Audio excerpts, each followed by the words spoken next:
আওয়ামী লীগের মতো বিএনপির ভোট ইঞ্জিনিয়ারিংয়ের নীল নকশা করছে হাসনাত আবদুল্লাহ।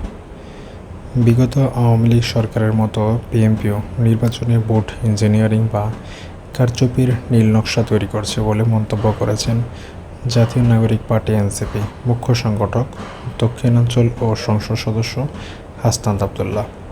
সোমবার ২৭ জুলাই বিকেলে চুয়াডাঙ্গা বড়বাজার চৌরাস্তা মোড়ে এনসিপির জেলা শাখার উদ্যোগে আয়োজিত দেশ গড়তে জুলাই জাগরণ শীর্ষক এক পথসভায় বিশেষ অতিথির বক্তব্যে তিনি এই অভিযোগ করেন।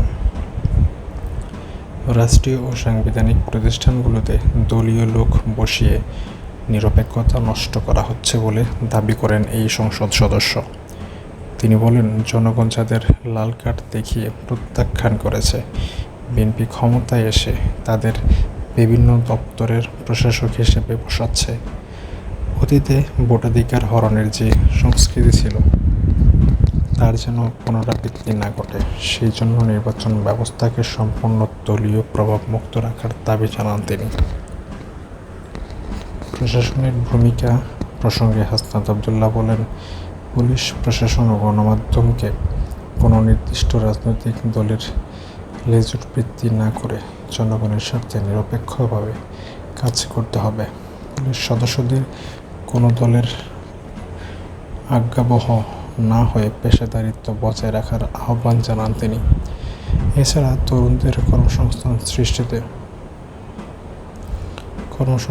সৃষ্টিতে সরকারের ব্যর্থতার সমালোচনা করে যোগ্যতার ভিত্তিতে সরকারি চাকরিতে নিয়োগ ও সাংবিধানিক প্রতিষ্ঠানগুলোতে স্বচ্ছতা নিশ্চিত করার দাবি তোলেন এনসিপির এই নেতা।